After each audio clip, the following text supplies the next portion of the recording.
The Rolex Submariner is one of, if not the most recognizable watch on the face of the planet. So much so that it has become one of the most emulated watches in the world. It's also the gold standard of a go anywhere, do anything watch. But did you know that while the Submariner's looks have subtly evolved over time, the watch itself has undergone significant changes over the years? This is everything you need to know about the Rolex Submariner.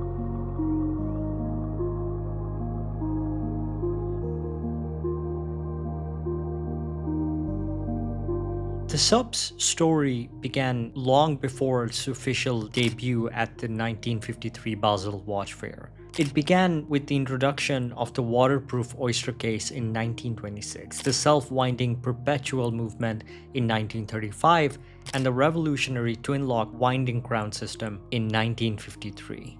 These advancements laid the foundation for the Submariner, which achieved 100 meters of water distance, a remarkable feat for its time.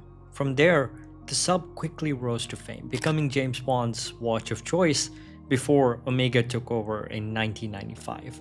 It also has a genuine military history, having been issued to Navy divers throughout the 1950s and 60s, in addition to being used by COMEX in deep-sea testing, which led to the development of the helium escape valve for saturation diving. One thing that sets the Submariner apart from almost every other dive watch is its consistent design. From day one, the Submariner's design was all about functionality, becoming one of the defining templates for dive watches that is still followed to this day, with features such as a rotating bezel, legible hands and markers, and a twin-lock crown system. Being a near-perfect capable tool watch from the start, Rolex only needed to add steady refinements, subtle evolutions in form, bezel, and bracelet without letting go of the Submariner identity. In 1954, the Submariner gained the Mercedes hands, a larger crown, and a thicker case with the reference 6200, being dubbed as the Big Crown Sub. It also gained an additional 100 meters in water distance. Then there was the reference 6536, which had smaller crowns, dubbed the Small Crown Sub, and featured a chronometer-rated caliber for the first time. Then in 1959, the reference 5512 increased the case size to 40 millimeters and added crown guards for the first time to protect against stem damage, a feature that soon became standard in all Submariners, and eventually all dive watches.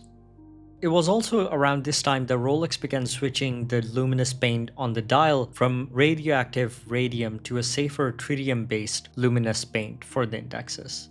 In the 60s, Rolex made a significant change to the Submariner by fitting the chronometer-certified caliber 1560, and as a result, introduced the text that would forever become a mainstay in Submariners: Superlative Chronometer Officially Certified, a testament to the robustness, reliability, and dependability of the Submariner. But it wasn't always rainbows and flowers. The most controversial change came at the end of 1960s with the introduction of the reference 1680, which featured for the very first time a date complication and now the polarizing cyclops over the date window. In 2010, the Supercase and Maxi Dial were introduced, and Rolex also introduced a new variant of the Submariner, which came with a green bezel.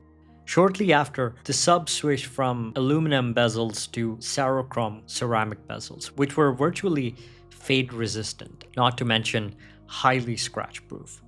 That brings us to 2020, when the Sub was once again beefed up to 41mm and housed the new caliber 3235, giving the Sub solid 70 hours of power reserve. Today, the Submariner remains the benchmark for premium dive watches. It's a watch that you can slap on your wrist no matter the occasion. Despite all of its changes and evolution throughout the years, the Sub never lost its identity, and that is why it has become one of the most iconic watches ever produced.